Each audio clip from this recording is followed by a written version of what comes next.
stock. I'm tracking an extremely active Atlantic this Friday morning. There is plenty going on, plenty to talk about, so let's get right to it. I want to start with the areas that are furthest away from us.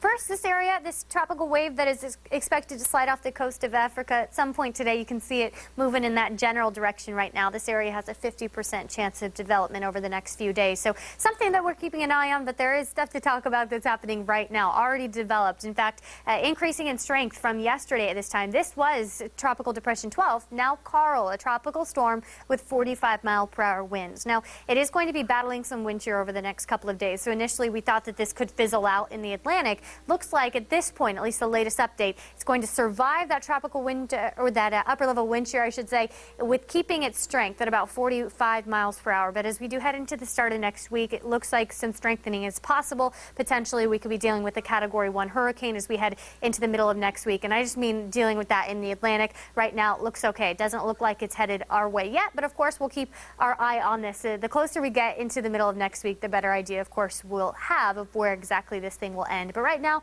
our track is just showing in the Atlantic 45-mile-per-hour wind speeds right now, movement at about 13 miles per hour, rather, but it just again could develop into something a little stronger as we head into the middle of next week.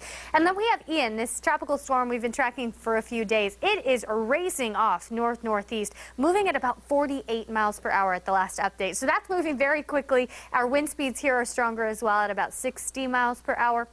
But not a threat to us as it's moving away from us. And then we have our two areas that are a little closer to home. Julia brought us our higher storm chances earlier this week, but it's no longer a threat. Moving southeast now very slowly at about 3 to 5 miles per hour.